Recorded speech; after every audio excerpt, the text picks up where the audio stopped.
ಎಲ್ಲರಿಗೂ ನಮಸ್ಕಾರಗಳು. ಮಾತು ವಿತ್ ಮಾಲಿನಿ ಕಾರ್ಯಕ್ರಮಕ್ಕೆ ತಮಗೆಲ್ಲರಿಗೂ ಸ್ವಾಗತ. ನಾನು ಪ್ರೊಫೆಸರ್ ಸುತ್ತೂರೆಸ್ ಮಾಲಿನಿ, ಅಧ್ಯಕ್ಷರು, ಜೆನೆಟಿಕ್ಸ್ ಮತ್ತು ಜೀನೋಮಿಕ್ಸ್ ಅಧ್ಯಯನ ವಿಭಾಗ, ಮೈಸೂರು ವಿಶ್ವವಿದ್ಯಾನಿಲಯ. ತಾವು ಎನಿಮಾ ಅಂತ ಒಂದು ಪದವನ್ನು ಕೇಳಿರಬಹುದು. ಸಾಮಾನ್ಯವಾಗಿ ಒಂದು ಆಸ್ಪತ್ರೆಗಳಲ್ಲಿ ಯಾವುದೋ ಒಂದು ಶಸ್ತ್ರಚಿಕಿತ್ಸೆ ಏನೋ ಒಂದು ಮಾಡುವಂಥ ಸಂದರ್ಭದಲ್ಲಿ ಅಥವಾ ಮಲಬದ್ಧತೆ ಇದ್ದಂಥ ಸಂದರ್ಭದಲ್ಲಿ ಏನು ಮಾಡ್ತಾರೆ, ಎನಿಮಾ ಅಂತ ಕೊಡ್ತಾರೆ. ಅಂದರೆ ಗುದದ್ವಾರದ ಮೂಲಕ ನೀರನ್ನು ದೊಡ್ಡ ಕರಳಿಗೆ ಬಿಡ್ತಾರೆ. ನಂತರ ಅದೇನಾಗುತ್ತೆ, ಅಲ್ಲಿರುವಂತಹ ಎಲ್ಲ ಮಲ ಏನಿರುತ್ತೆ ಅದೆಲ್ಲ ದೇಹದಿಂದ ಹೊರಬರುವ ಒಂದು ವಿಧಾನ. ಇದು ಬಹಳಷ್ಟು ಶಸ್ತ್ರಚಿಕಿತ್ಸೆಗಳನ್ನು ಮಾಡಬೇಕಾದ್ರೆ ಹೊಟ್ಟೆ ಖಾಲಿಯಾಗಿರಬೇಕು ಅಂತಾರಲ್ಲ, ಅದಕ್ಕೋಸ್ಕರ ಈ ಎನಿಮಾವನ್ನು ಕೊಡುವಂತಹ ಪದ್ಧತಿ ಇದೆ.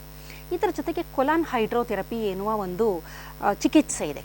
ಇದು ಕೊಲಾನ್ ಹೈಡ್ರೋಥೆರಪಿ ಅಂದರೆ ನಮ್ಮ ದೊಡ್ಡ ಕರುಳಿಗೆ ನೀರನ್ನು ಬಿಟ್ಟು ಆ ದೊಡ್ಡ ಕರಳಿನಲ್ಲಿ ಇರುವಂತಹದನ್ನು ತೆಗೆದಾಕೋದು, ಹೊರಗಡೆ ಬರುವ ಹಾಗೆ ಮಾಡುವುದು ಕೊಲಾನ್ ಹೈಡ್ರೋಥೆರಪಿ ಅಂತ ಕರಿತೀವಿ. ನೀರನ್ನು ದೇಹದ ಒಳಗಡೆ ಸೇರ್ಪಡೆ ಮಾಡುವಂಥದ್ದು. ಇದು ನೈಸರ್ಗಿಕ ಚಿಕಿತ್ಸೆಗಳಲ್ಲಿ ಇತ್ತೀಚಿನ ದಿನದಲ್ಲಿ ಇದು ಇದೆ. ನೈಸರ್ಗಿಕ ಚಿಕಿತ್ಸೆ ಎಂದಾಗ ಅದರಲ್ಲಿ ಒಂದು ಸೂರ್ಯನಿಗೆ ಬಿಸಿಲನ್ನು ಒಡ್ಡುವಂತಹದ್ದು ಹೈಡ್ರೋಥೆರಪಿ ಅಂತ ಏನು ಕರಿತೀವಿ, ಜಲ ಚಿಕಿತ್ಸೆ, ಮಣ್ಣಿನ ಚಿಕಿತ್ಸೆ, ಇದರ ಜೊತೆಯಲ್ಲಿ ಕೊಲಾನ್ ಹೈಡ್ರೋಥೆರಪಿ ಅನ್ನುವ ಒಂದು ಚಿಕಿತ್ಸೆ ಇದೆ. ಇತ್ತೀಚಿನ ದಿನದಲ್ಲಿ ನಾನು ಇದ್ರ ಬಗ್ಗೆ ಸುಮ್ಮನೆ ಒಂದು ವಿಡಿಯೋ ನೋಡ್ತಾ ಇದ್ದೆ. ಆವಾಗ ಒಬ್ಬರು ವೈದ್ಯರು ಹೇಳ್ತಾ ಇದ್ರು, ನೈಸರ್ಗಿಕ ಚಿಕಿತ್ಸೆಗಳನ್ನ ನಾವೆಲ್ಲ ತಗೋಬೋದು, ಆದರೆ ಕೊಲಾನ್ ಹೈಡ್ರೋಥೆರಪಿ ತಗೋಬಾರ್ದು. ನಾನು ತಗೊಳ್ಳೋದಿಲ್ಲ ಖಂಡಿತ. ಏನಕ್ಕೆ ಅಂದರೆ ಅದು ತಗೊಂಡ್ರೆ ನನ್ನ ಕರುಳಿನಲ್ಲಿರುವ ಗಟ್ ಮೈಕ್ರೋಬ್ಸ್ ಅಂತ ನಾನು ಬಹಳಷ್ಟು ವಿಡಿಯೋಗಳಲ್ಲಿ ತಿಳಿಸಿದ್ದೀನಿ. ನಮ್ಮ ದೊಡ್ಡ ಕರುಳಿನಲ್ಲಿ ಬಹಳಷ್ಟು ಸೂಕ್ಷ್ಮಾಣುಜೀವಿಗಳಿದೆ. ಅದರಲ್ಲೂ ಪ್ರಮುಖವಾಗಿ ನಮಗೆ ಒಳ್ಳೆಯದನ್ನು ಉಂಟು ಮಾಡುವ ಅನುಕೂಲಕರವಾದ ಬ್ಯಾಕ್ಟೀರಿಯಾಗಳಿದೆ. ಅನಾನುಕೂಲವನ್ನು ಉಂಟು ಮಾಡುವ ಅಥವಾ ಕಾಯಿಲೆ ಉಂಟು ಮಾಡುವ ಬ್ಯಾಕ್ಟೀರಿಯಾಗಳು ಸಹ ದೇಹದ ಒಳಗಡೆ ಇದೆ. ಯಾವಾಗ ಈ ಒಂದು ಅನುಕೂಲವನ್ನು ಉಂಟು ಮಾಡುವ ಬ್ಯಾಕ್ಟೀರಿಯಾಗಳ ಸಂಖ್ಯೆ ಜಾಸ್ತಿ ಇರುತ್ತೆ, ನಮ್ಮ ಆರೋಗ್ಯ ಚೆನ್ನಾಗಿರುತ್ತೆ. ಉದಾಹರಣೆಗೆ ಲ್ಯಾಕ್ಟೋಬ್ಯಾಸಿಲಸ್, ಬೈಫಿಡೋ ಬ್ಯಾಕ್ಟೀರಿಯಾಗಳು ಒಳ್ಳೆಯದನ್ನು ಮಾಡುವಂಥದ್ದು. ಇದರ ಜೊತೆಯಲ್ಲಿ ಕೆಲವೊಂದು ಕಾಯಿಲೆ ಉಂಟು ಮಾಡುವ ಬ್ಯಾಕ್ಟೀರಿಯಾಗಳ ಸಂಖ್ಯೆ ಬಹಳ ಕಡಿಮೆ ಇರುತ್ತೆ. ಮತ್ತು ಆಹಾರಕ್ಕಾಗಿ ಇವುಗಳ ಮಧ್ಯೆ ಪೈಪೋಟಿ ನಡೆಯುತ್ತೆ. ಯಾವಾಗ ಅನುಕೂಲಕರ ಬ್ಯಾಕ್ಟೀರಿಯಾಗಳು, ಒಳ್ಳೆಯ ಬ್ಯಾಕ್ಟೀರಿಯಾಗಳ ಸಂಖ್ಯೆ ವೃದ್ಧಿಯಾಗಿರುತ್ತೆ, ಜಾಸ್ತಿ ಇರುತ್ತೆ, ಆವಾಗ ಇವು ಕೆಟ್ಟ ಬ್ಯಾಕ್ಟೀರಿಯಾಗಳನ್ನು ಸಪ್ರೆಸ್ ಮಾಡುತ್ತೆ, ತುಳಿಯುತ್ತೆ. ಹಾಗಾಗಿ ನಮ್ಮ ಆರೋಗ್ಯ ಚೆನ್ನಾಗಿರುತ್ತೆ. ಇದು ನಮ್ಮ ಗಟ್ಟಲ್ಲಿ ಅಥವಾ ಕರುಳಿನಲ್ಲಿ, ದೊಡ್ಡ ಕರುಳಿನಲ್ಲಿ ಇದ್ದೇ ಇದೆ.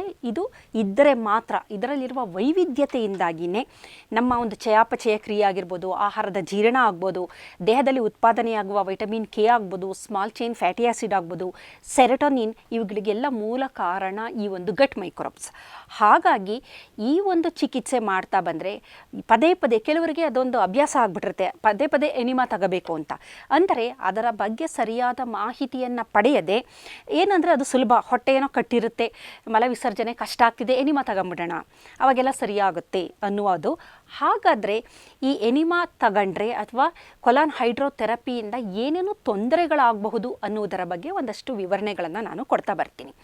ಮೊದಲನೇದಾಗಿ ಫಸ್ಟ್ ಆ್ಯಂಡ್ ಫಾರ್ಮೋಸ್ಟ್ ಅಂತಲೇ ಹೇಳ್ಬೋದು, ಏನು ತೊಂದರೆ ಆಗುತ್ತೆ ಎನಿಮಾ ಪದೇ ತಗೊಂಡ್ರೆ ಅಥವಾ ಕೊಲಾನ್ ಹೈಡ್ರೋಥೆರಪಿ ಮಾಡಿಸ್ಕೊಂಡ್ರೆ ಅಂತ ನಾವು ನೋಡೋದಾದರೆ, ನಮ್ಮ ಕರುಳಿನಲ್ಲಿರುವ ಬ್ಯಾಕ್ಟೀರಿಯಾಗಳು ಸಂಪೂರ್ಣವಾಗಿ ನೀರಿನ ಮುಖಾಂತರ ಹೊರಗೆ ಬಂದುಬಿಡುತ್ತೆ. ಅಲ್ಲಿ ಆ ವೈವಿಧ್ಯತೆ ಇರೋದಿಲ್ಲ. ಅಂಥ ಸಂದರ್ಭದಲ್ಲಿ ಏನಾಗುತ್ತೆ ಅಂದರೆ ಅವುಗಳು ಅತ್ಯಂತ ಪ್ರಮುಖವಾದದ್ದು. ನಮ್ಮ ಚಯಾಪಚಯ ಕ್ರಿಯೆ ಆಗಿರ್ಬೋದು, ನಮ್ಮ ಇಮ್ಯುನಿಟಿ ಆಗ್ಬೋದು, ಮೆಟಬಾಲಿಸಮ್ ಆಗ್ಬೋದು, ಇದಕ್ಕೆಲ್ಲ ಅತ್ಯಂತ ಪೂರಕವಾಗಿರುವಂಥವು ಇವು. ಈ ಸ್ಮಾಲ್ ಚೈನ್ ಫ್ಯಾಟಿ ಆ್ಯಸಿಡ್ಗಳು ಬಿಡುಗಡೆ ಆಗೋದಿಲ್ಲ. ಆವಾಗ ಏನಾಗುತ್ತೆ, ಈ ಬ್ಯೂಟರೇಟ್, ಪ್ರೊಪಿಯೋನೇಟ್, ಅಸಿಟೇಟ್ ಇವುಗಳು ಸಹ ಬಿಡುಗಡೆಯಾಗೋದಿಲ್ಲ. ಕರುಳು ತುಂಬ ಸೂಕ್ಷ್ಮಕ್ಕೆ ಆರಂಭ ಆಗುತ್ತೆ. ಕಾರಣ ಈ ಒಂದು ಸ್ಮಾಲ್ ಚೈನ್ ಫ್ಯಾಟಿ ಆ್ಯಸಿಡ್ ಅಥವಾ ಬ್ಯೂಟರೇಟ್ಗಳು ಯಾವಾಗ ಇಲ್ಲ, ಅದು ಕರುಳಿನ ಗೋಡೆಗಳ ಒಂದು ಸ್ಟ್ರೆಂಥನ್ ಅಂತ ನಾವೇನು ಹೇಳ್ತೀವಿ, ಶಕ್ತಿಯುತವಾಗಿ ಮಾಡುವಂಥದ್ದು, ಆ ಕ್ರಿಯೆ ಮಾಡೋಕ್ಕೆ ಸಾಧ್ಯ ಆಗೋದಿಲ್ಲ. ಅಂತಹ ವ್ಯಕ್ತಿಗಳಲ್ಲಿ ಪದೇ ಎನಿಮಾ ತಗೊಳ್ಳೋದು. ಕೊಲಾನ್ ಹೈಡ್ರೋಥೆರಪಿ ಏನಾದರೂ ವೈದ್ಯರು ಹೇಳಿ, ಈಗ ಕೊಲೊನೋಸ್ಕೋಪಿ ಅಂತ ಮಾಡ್ತಾರೆ, ಕೊಲೊನೋಸ್ಕೋಪಿ ಮಾಡಬೇಕಾದ್ರೆ ಕೊಲಾನ್ ಹೈಡ್ರೋಥೆರಪಿ ಕೊಡ್ತಾರೆ, ದಟ್ ಈಸ್ ಫೈನ್, ಅದು ಒಂದು ಚಿಕಿತ್ಸೆ ಥರ. ಆದರೆ ಕೆಲವರಿಗೆ ಒಂದು ಅಭ್ಯಾಸ, ವರ್ಷಕ್ಕೊಮ್ಮೆ ನಾನು ಕೊಲಾನ್ ಹೈಡ್ರೋಥೆರಪಿ ಮಾಡಿಸ್ಕೊತೀನಿ, ಎನಿಮಾ ಮಾಡಿಸ್ಕೊತೀನಿ. ಏಕೆಂದರೆ ನೈಸರ್ಗಿಕ ಚಿಕಿತ್ಸೆ ಅಂತ ನಾವು ನ್ಯಾಚುರೋಪತಿ ಅಂತೀವಲ್ಲ, ಅಲ್ಲಿ ಎನಿಮಾ ಕೊಡ್ತಾರೆ, ಬರೀ 3 ದಿನ ಕೊಡೋದು. ಬಹಳಷ್ಟು ಜನ ಮಾತಾಡ್ತಾರೆ, ಅಯ್ಯೋ ಏನಕ್ಕೆ ಜಾಸ್ತಿ ದಿನ ಕೊಡಲ್ಲ ಅಂದರೆ, 3 ದಿನಕ್ಕಿಂತ ಜಾಸ್ತಿ ಕೊಡುವ ಹಾಗಿಲ್ಲ ಅದು. ಏಕೆಂದರೆ ಕಾರಣ ಈಗ ನಾನು ಏನೇನು ಹೇಳ್ತಾ ಇದ್ದೀನಿ, ಮೊದಲನೇದಾಗಿ ನಮ್ಮ ಗಟ್ ಮೈಕ್ರೋಬ್ಗಳು ಸಂಖ್ಯೆ ಕಡಿಮೆಯಾಗಿ ನಮಗೆ ಅದರಿಂದ ಮುಂದಿನ ದಿನದಲ್ಲಿ ಬಹಳಷ್ಟು ಆರೋಗ್ಯದ ಸಮಸ್ಯೆಗಳು ಉಂಟಾಗುವ ಸಾಧ್ಯತೆ ಇದೆ. ಎರಡನೆಯದು, ಈ ಒಂದು ಭಾಗದಲ್ಲಿ, ಈ ಗುದದ್ವಾರ ಇಂಥ ಒಂದು ಭಾಗದಲ್ಲಿ ಕರುಳು, ದೊಡ್ಡ ಕರುಳು, ಅದರಲ್ಲಿ ಮುಖ್ಯವಾಗಿ ಮ್ಯೂಕಸ್ ಎನ್ನುವ ಒಂದು ಪದರ ಇರುತ್ತೆ. ಈ ಮ್ಯೂಕಸ್ ಕೆಲಸ ಏನು ಅಂತ ಅಂದರೆ, ಇದು ಬ್ಯಾಕ್ಟೀರಿಯಾಗಳು ಅಥವಾ ವೈರಾಣುಗಳು ಏನಾರು ಇದ್ದರೆ ಅದು ನಮ್ಮ ರಕ್ತಕ್ಕೆ ಸೇರದ ಹಾಗೆ ಅದನ್ನು ತಡೆಗಟ್ಟುವುದು ಈ ಮ್ಯೂಕಸ್. ಹಾಗಾಗಿ ಇದೇನಾಗುತ್ತೆ, ಈ ಎನಿಮಾನ ನಾವು ಜಾಸ್ತಿ ತಗೊಳ್ತಾ ಬಂದರೆ ಅಥವಾ ಕೊಲಾನ್ ಹೈಡ್ರೋಥೆರಪಿ ಮಾಡಿದಾಗ ಏನಾಗುತ್ತೆ, ಈ ಮ್ಯೂಕಸ್ ಲೇಯರ್ ಏನಿರುತ್ತೆ ಪದರ ಅದು ಹೊರಟೋಗುವ ಸಾಧ್ಯತೆ ಇದೆ. ಹಾಗಾಗಿ ಅತ್ಯಂತ ಸುಲಭವಾಗಿ ವೈರಸ್ಗಳು, ಬ್ಯಾಕ್ಟೀರಿಯಾಗಳು ರಕ್ತವನ್ನು ಸೇರುವ ಸಾಧ್ಯತೆ ಇರೋದರಿಂದ ಆದಷ್ಟು ಎನಿಮಾವನ್ನು ತೆಗೆದುಕೊಳ್ಬಾರ್ದು. ಅವಶ್ಯಕತೆ ಅಂತ ವೈದ್ಯರು ಹೇಳಿದರೆ ಮಾತ್ರ ಮಾಡುವಂತಹ ಕ್ರಿಯೆ. ಇನ್ನೊಂದು ಬಹಳ ಮುಖ್ಯವಾಗಿ ತೊಂದರೆ ಉಂಟಾಗೋದು, ಭಾಳಷ್ಟು ಜನರಿಗೆ ಇದರ ಬಗ್ಗೆ ಅರಿವಿಲ್ಲ. ಎನಿಮಾ ಅಥವಾ ಕೆಲವು ಸಲ ಹೇಳ್ತಾರೆ ಮನೇಲೇ ಎನಿಮಾ ತಗೋಬೋದು, ನೀವೇ ತಗೊಂಬಿಡಿ ಅಂತ.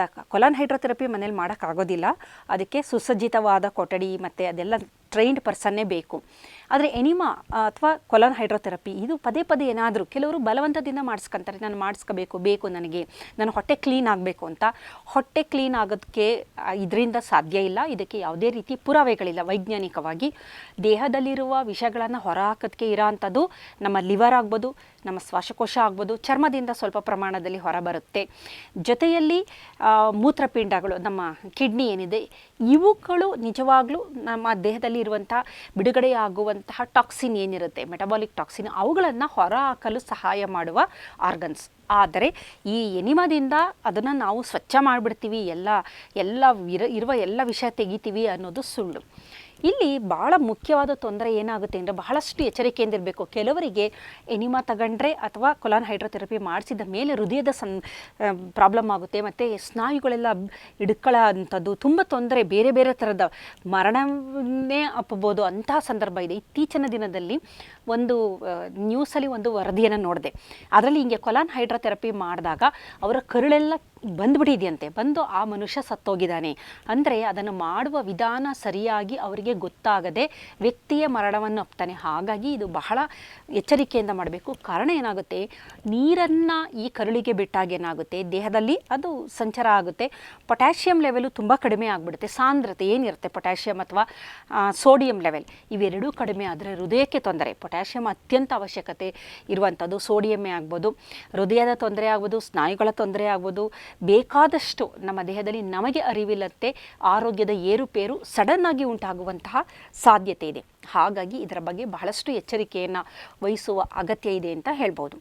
ಜೊತೆಯಲ್ಲಿ ಸರಿಯಾಗಿ ಸ್ಟೆರಿಲೈಸ್ ಮಾಡದಂತಹ ಈ ಒಂದು ಉಪಕರಣಗಳಿಂದ ಎನಿಮಾ ಕೊಡೋದೇ ಆಗಲಿ, ಕೊಲಾನ್ ಹೈಡ್ರೋಥೆರಪಿ ಮಾಡಿದಂಥ ಸಂದರ್ಭದಲ್ಲಿ ದೇಹಕ್ಕೆ ನಾವೇನೇ ವೈರಸ್ಗಳು, ಬ್ಯಾಕ್ಟೀರಿಯಾಗಳು, ಕಾಯಿಲೆ ಉಂಟು ಮಾಡುವ ಸೂಕ್ಷ್ಮಾಣು ಜೀವಿಗಳನ್ನು ನಾವೇ ಒಳಗಡೆ ಬಿಟ್ಕೊಂಡ ಹಾಗೆ ಆಗುತ್ತೆ. ಹಾಗಾಗಿ ಇದು ಸಹ ಅತ್ಯಂತ ಒಂದು ತೊಂದರೆ ಉಂಟು ಮಾಡುವಂಥದ್ದು ಅಂತಲೇ ಹೇಳ್ಬೋದು.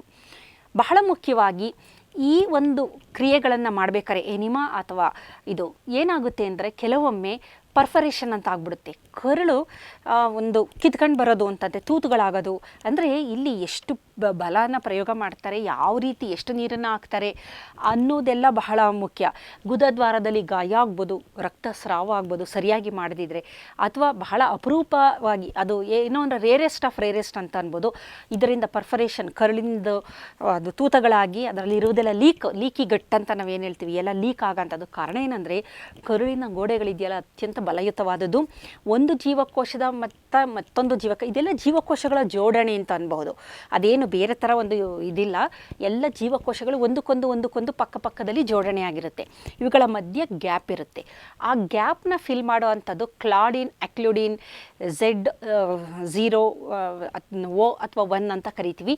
ಈ ಪ್ರೋಟೀನ್ಗಳು ಅವುಗಳು ಸರಿಯಾಗಿ ಅದನ್ನು ಹಿಂಗೆ ಸುಮ್ಮನೆ ಇಟ್ಟಿಗೆಗಳನ್ನು ಜೋಡಿಸಿರ್ತೀವಲ್ಲ, ಆ ಥರ ಒಂದಕ್ಕೊಂದು ಅಂಟ್ಕೊಂಡಂಗಿರುತ್ತೆ. ಮಧ್ಯದಲ್ಲಿ ಗ್ಯಾಪ್ ಇರುತ್ತೆ. ಆ ಗ್ಯಾಪಲ್ಲಿ ಈ ಒಂದು ಪ್ರೋಟೀನ್, ಈಗ ಸಿಮೆಂಟು ನಾವು 2 ಇಟ್ಟಿಗೆಗಳ ಮಧ್ಯೆ ಹೇಗೆ ಕೂರಿಸಿರ್ತೀವಿ, ಆ ಥರ ಈ ಪ್ರೋಟೀನ್ಗಳೇನು ಮಾಡುತ್ತೆ, ಆ ಗ್ಯಾಪನ್ನ ಸರಿಯಾಗಿ ಬಲಿತವಾಗಿ ಇಟ್ಕೊಳ್ಳಾಗೆ ಮಾಡುತ್ತೆ.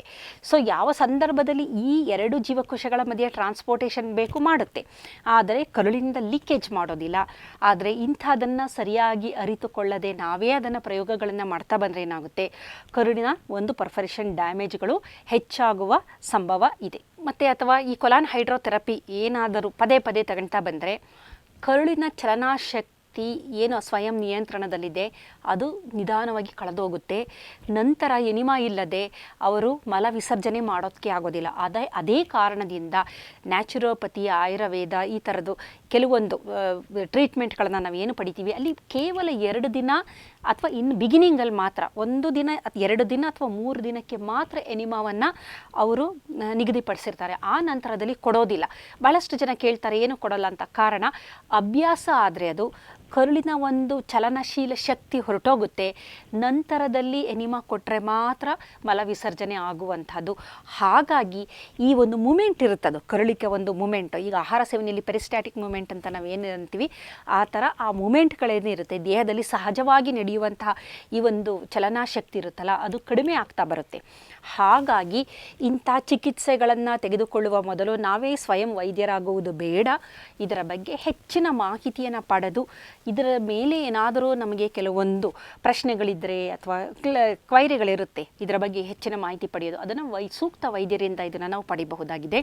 ಹಾಗಾದರೆ ಇದು ಯಾರು ಇದನ್ನು ಪಡಿಬಹುದು ಅನ್ನೋದಾದರೆ, ಈ ಸರ್ಜರಿಗೆ ಒಳಪಡುವಂತಹವರು ಶಸ್ತ್ರಚಿಕಿತ್ಸೆ ಮಾಡಬೇಕಾದ್ರೆ ಎನಿಮಾ ಕೊಡ್ತಾರೆ. ಮಲಬದ್ಧತೆ ತೀವ್ರವಾಗಿರುತ್ತೆ ಅಂಥವರಿಗೆ ಏನಂದರೆ ಈ ಲ್ಯಾಕ್ಸೇಟಿವ್ಗಳು ಕೊಟ್ಟರೂ ಕಡಿಮೆ ಆಗ್ತಾರಲ್ಲ, ಅಥವಾ ಮಾತ್ರೆಗಳು, ಅದೇ ಲ್ಯಾಕ್ಸೇಟಿವ್ ಮೋಷನ್ನು ಹೋಗುವಂಥದ್ದು ಯಾವುದ್ರ ಆಹಾರದಿಂದ ಯಾವುದರಿಂದನೂ ಆಗದಂಥ ಸಂದರ್ಭದಲ್ಲಿ ಈ ಎನಿಮಾ ಕೊಡುವಂಥ ಸಾಧ್ಯತೆ ಇದೆ.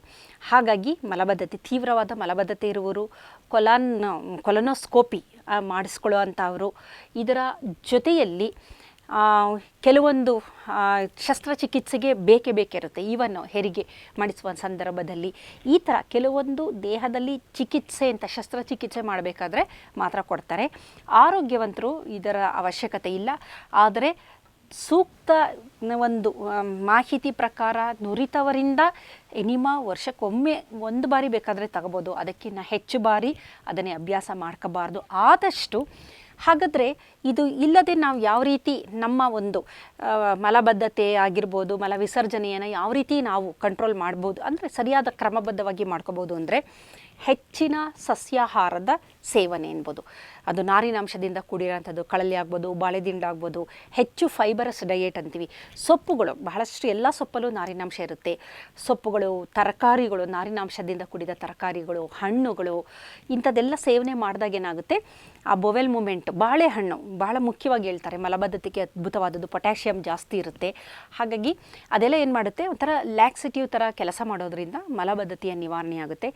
ಮತ್ತು ಮಾಂಸಾಹಾರದ ಸೇವನೆಯನ್ನು ಸ್ವಲ್ಪ ಕಡಿಮೆ ಮಾಡಬೇಕು. ಇಂಥ ತೊಂದರೆಗಳಿದ್ದಂಥವ್ರು ಏನು ಮಾಡಬೇಕು ಅಂದರೆ, ಅಪರೂಪಕ್ಕೊಮ್ಮೆ ಮಾಂಸಾಹಾರದ ಸೇವನೆ, ನಿಗದಿತ ವ್ಯಾಯಾಮ ಇರಬೇಕು, ನೀರನ್ನು ಚೆನ್ನಾಗಿ ಕುಡಿಬೇಕು. ಅಂದರೆ ಒಳ್ಳೆಯ ಒಂದು ದೈಹಿಕ ಆರೋಗ್ಯವನ್ನು ನಾವು ಕಾಪಾಡ್ಕೋಬೇಕು. ಒಳ್ಳೆಯ ಆಹಾರ, ಸಸ್ಯಾಹಾರ, ಮಾಂಸಾಹಾರದ ಒಂದು ವಿರಳವಾಗಿ ಅದನ್ನು ಸೇವನೆ ಮಾಡುವಂತಹದ್ದು, ಜೊತೆಯಲ್ಲಿ ದೈಹಿಕ ವ್ಯಾಯಾಮ, ಚೆನ್ನಾಗಿ ನೀರು ಕುಡಿಯುವಂತಹದ್ದು, ಇದೆಲ್ಲ ಮಾಡಿದಾಗ ಏನಾಗುತ್ತೆ, ಈ ಮಲಬದ್ಧತೆ ಎನ್ನುವ ತೊಂದರೆಗಳು ಕಡಿಮೆ ಆಗ್ತಾ ಬರುತ್ತೆ. ಎನಿಮಾ ಅಥವಾ ಕೊಲಾನ್ ಹೈಡ್ರೋಥೆರಪಿ ಅಂತ ಚಿಕಿತ್ಸೆಗಳು ಖಂಡಿತ ಬೇಡ. ನಮ್ಮ ಸಹಜವಾಗಿ ನಾವು ಜೀವನ ಮಾಡಬೇಕು ಅಂತಂದರೆ ಕೆಲವೊಂದು ಪದ್ಧತಿಗಳನ್ನು ನಾವು ಅನುಕರಣೆ ಮಾಡಲೇಬೇಕಾಗುತ್ತೆ, ಅಳವಡಿಸ್ಕೊಳ್ಳಲೇಬೇಕಾಗುತ್ತೆ. ಇಲ್ಲದಿದ್ದ ಪಕ್ಷದಲ್ಲಿ, ಇದು ಗೊತ್ತಿಲ್ಲದ ಪಕ್ಷದಲ್ಲಿ, ನುರಿತ ವೈದ್ಯರು ಸಲಹೆ ಇಲ್ಲದೇ ಇದ್ದಂತಹ ಸಂದರ್ಭದಲ್ಲಿ ಬಹಳಷ್ಟು ಒಳಗಡೆ ತೊಂದರೆಗಳು ಉಂಟಾಗುವ ಸಾಧ್ಯತೆ ಇರೋದರಿಂದ ಇದರ ಬಗ್ಗೆ ಒಂದು ಎಚ್ಚರಿಕೆ ಅತ್ಯಗತ್ಯ. ನಮಸ್ಕಾರ.